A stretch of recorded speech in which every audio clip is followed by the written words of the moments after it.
자, 우리한테 정말 익숙하고 노란색 비타민 가루 있잖아요. 그 뒤에 숨어 있는 한 회사가 지금 아주 중대한 기로에 서 있습니다. 오늘은 추억의 브랜드 경남제약이 어떻게 생존을 위한 치열한 싸움의 한복판에 서게 됐는지 그 기회와 위험을 속속들이 파헤쳐 보겠습니다. 네, 맞습니다. 바로 레모나죠. 아마 이 노란색 가루의 새콤달콤한 맛을 떠올리면서 입에 침이 고이는 분들도 계실 텐데요. 하지만 이렇게 강력하고 친숙한 브랜드가 오늘 이야기의 전부는 아닙니다. 사실 지금부터가 진짜 이야기의 시작이죠. 이 빛나는 브랜드 이미지 뒤에는 사실 우리가 잘 몰랐던 아주 차가운 현실이 숨어 있습니다. 지금부터 화려하게 포장된 겉모습을 한꺼풀 벗겨내고 경남제약의 진짜 속사정을 한번 들여다보겠습니다. 자, 이 표를 좀 보세요. 2023년에 684억 원이던 매출이 계속 줄어서 2025년엔 559억 원까지 떨어질 걸로 보이죠. 근데 진짜 문제는 그 아랫줄, 바로 영업손익입니다. 2023년에 마이너스 34억, 2024년에도 마이너스 9억, 숫자가 명확하게 말해주고 있어요. 본업, 그러니까 약 팔아서는 돈을 못 벌고 있다는 뜻입니다. 2023년 한 해에만 34억 원이 그냥 사라진 겁니다. 이게 그냥 숫자가 아니고요. 회사를 돌리는 핵심 엔진이 지금 삐걱거리고 있다는 아주 강력한 경고등이라고 봐야 합니다. 한 분석가의 이 지적, 정말 뼈아프죠? 핵심 사업에서 수익을 못 내면 결국엔 어떻게든 돈을 끌어와야 하는데 그게 결국 기존 주주들의 주머니를 털거나 아니면 회사의 자산을 팔아서 겨우 버티는 수밖에 없다는 겁니다. 이게 바로 경남제약이 마주한 냉혹한 현실이에요. 회사는 어떻게든 살아남으려고 정말 허리띠를 바싹 졸라매고 있습니다. 이 차트 보시면 2022년에 288억 원이나 썼던 판매 관리비를 2024년에는 182억 원까지 무려 100억 원 넘게 줄인 게 보이실 겁니다. 필사적인 기업 다이어트인 셈이죠. 근데 여기서 질문이 생깁니다. 과연 이게 건강한 체질 개선일까요? 아니면 성장을 위한 근육까지 빼버리는 위험한 다이어트일까요?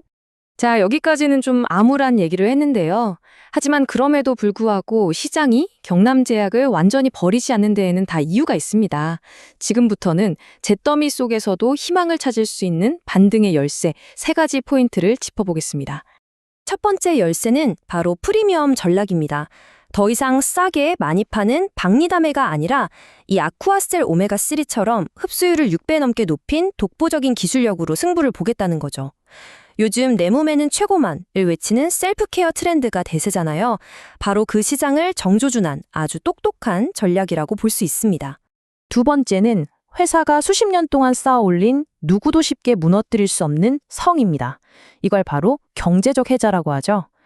레모나 PM 하면 모르는 사람이 없는 강력한 브랜드 파워, 또 조용히 현금을 벌어다주는 자아생력 같은 제품, 그리고 가장 강력한 무기, 전국 약국 90% 이상의 직접 물건을 넣을 수 있는 이 막강한 유통망.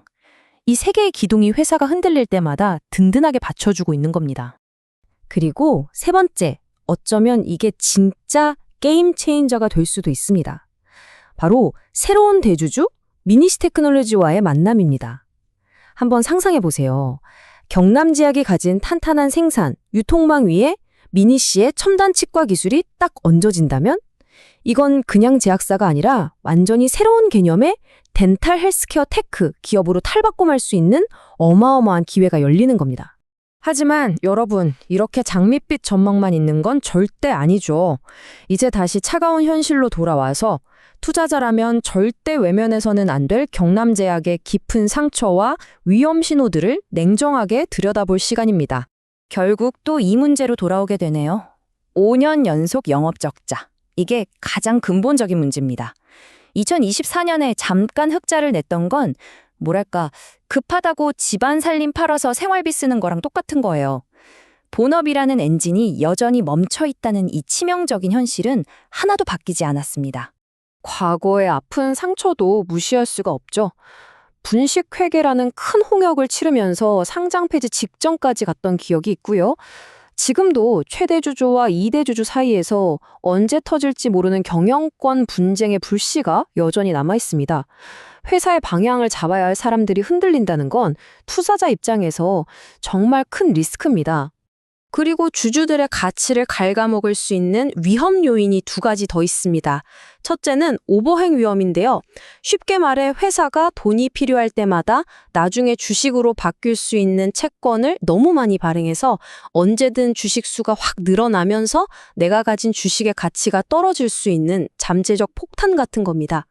둘째는 곧 있을 5대1 주식 병합. 이건 5주를 한 주로 합쳐서 주당 가격만 높여 보이는 건데 기업의 가치가 진짜 올라가는 게 아니거든요. 실적 개선이 없다면 이건 그냥 눈속임에 그칠 수 있습니다. 자, 지금까지 기회 요인과 위험 요인을 모두 살펴봤습니다. 그럼 이제 가장 중요한 질문에 답을 해봐야겠죠? 그래서 어쩌라고?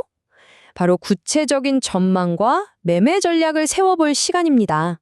결국 경남제약 투자는 정말 하이리스크 하이리턴, 딱 이겁니다.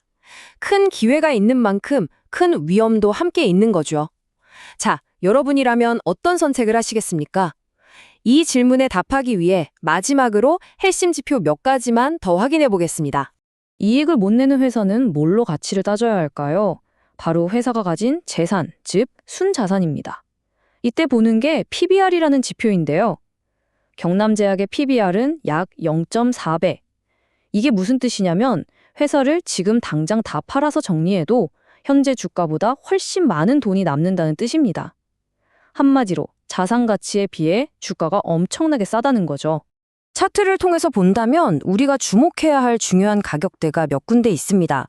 680원과 600원은 여기는 절대 뚫리면 안 된다는 강력한 지지선, 즉 마지노선으로 볼 수 있고요. 반대로 주가가 오르기 시작하면 900원대에서 한번 부딪힐 가능성이 큽니다. 만약 이 모든 어려움을 이겨내고 진짜 턴어라운드에 성공한다면 장기적으로는 1,800원까지도 바라볼 수 있다는 게 기술적 분석의 시나리오입니다. 앞으로의 주가 흐름은 크게 이 세 가지 길로 갈릴 겁니다.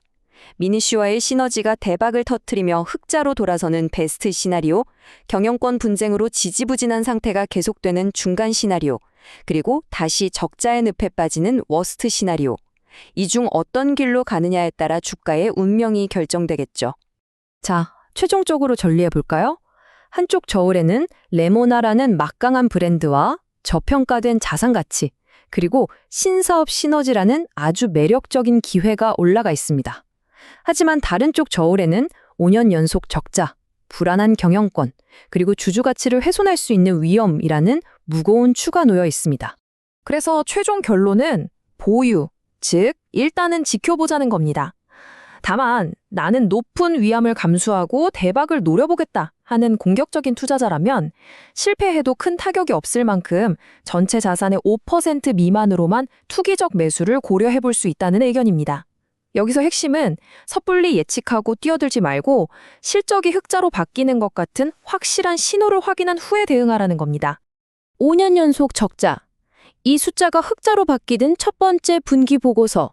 어쩌면 바로 그 순간이 이 몰락한 거인의 화려한 부활을 알리는 신호탄이 될지도 모릅니다.